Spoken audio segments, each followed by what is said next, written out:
A Tragédia de uma Igreja Impotente, por Samuel Chadwick. A Igreja de Deus é a criação do Espírito Santo.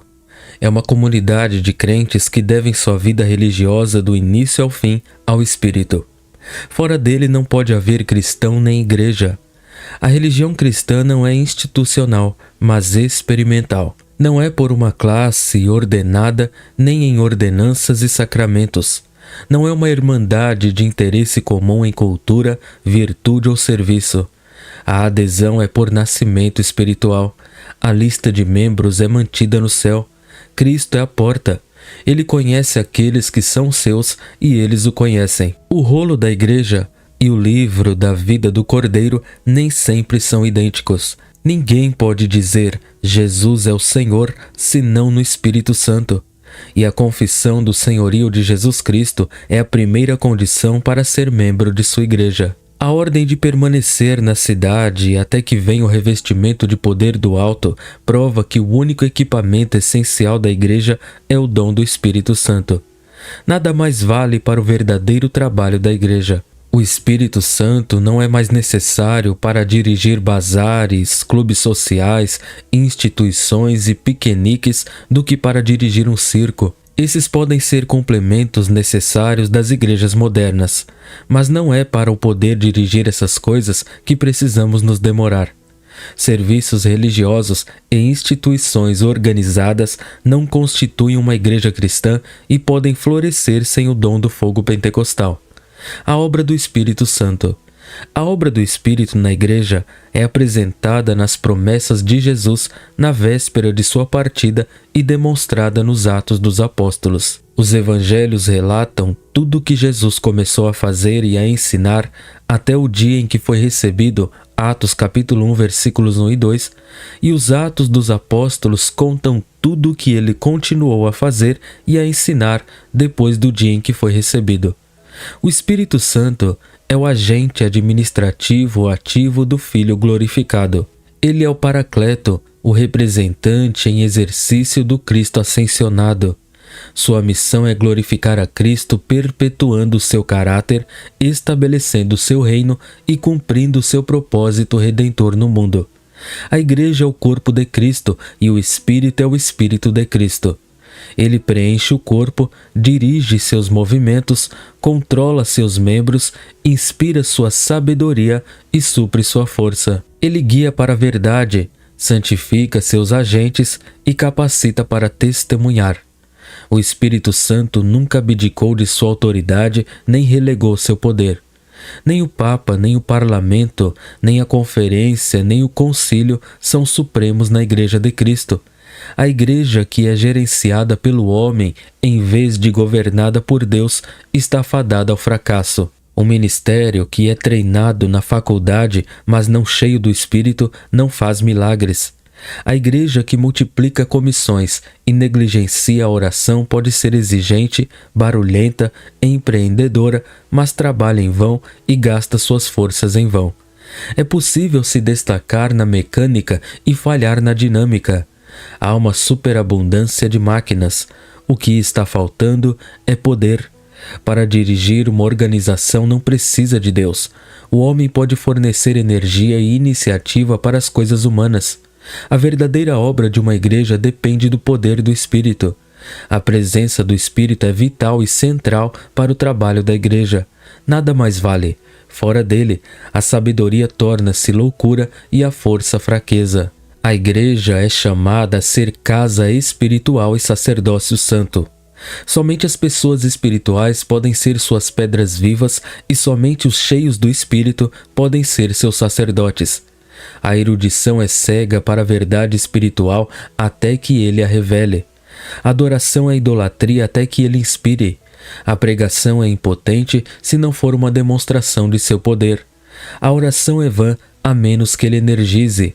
Recursos humanos de aprendizado e organização, riqueza e entusiasmo, reforma e filantropia são mais do que inúteis se não houver o Espírito Santo neles. A igreja sempre falha no ponto de autoconfiança. Quando a igreja funciona da mesma forma que um circo, pode haver multidões, mas não há Shekinah. É por isso que a oração é a prova da fé e o segredo do poder. O Espírito de Deus trabalha na vida de oração da alma. O carnal pode argumentar, mas é o Espírito que convence. Educar e civilizar, mas é nascer do Espírito que salva. A energia da carne pode administrar bazares, organizar diversões e arrecadar milhões, mas é a presença do Espírito Santo que faz um templo do Deus vivo. A raiz do problema da aflição atual é que a igreja tem mais fé no mundo e na carne do que no Espírito Santo. As coisas não vão melhorar até que voltemos à sua presença e poder realizados. O sopro dos 4 ventos transformaria a morte em vida e os ossos secos em um poderoso exército, mas só vem pela oração, sem o Espírito Santo. Os Atos dos Apóstolos nos dão um relato de uma igreja destituída do Espírito Santo.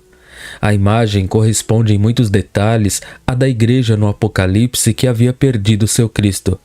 A igreja em Laodiceia era rica e respeitável, próspera e influente, complacente e contente, mas estava cega para a tragédia que se aproximava. A adoração deles era impecável na forma e sem paixão no espírito. Não havia heresia em seu credo, mas não havia fogo em suas almas.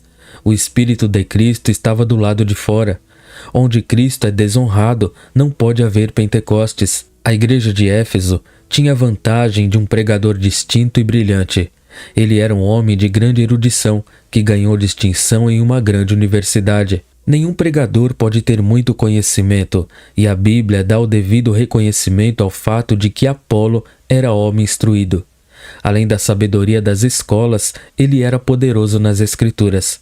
Parece difícil de acreditar que tal ministro careça das mesmas coisas essenciais para o trabalho do ministério cristão. Ele não tinha evangelho nem poder. Em sua pregação não houve cruz, nem ressurreição, nem Pentecostes. Ele pregou Jesus, mas não conheceu o Cristo crucificado. Pedro, o pescador, valia 1000 dele. Eloquente, erudito, escultural, apaixonado, fiel e corajoso, Apolo não tinha evangelho. Cuidadosamente treinado, bem instruído, um aprendiz corajoso e um professor eficaz, ele não tinha visão. Hábil na definição, poderoso no debate, sério na defesa, ele não tinha poder. As faculdades lhe deram melhor, mas o deixaram ignorante das coisas vitais e destituído do Espírito Santo. Aos olhos aguçados de Paulo havia algo faltando.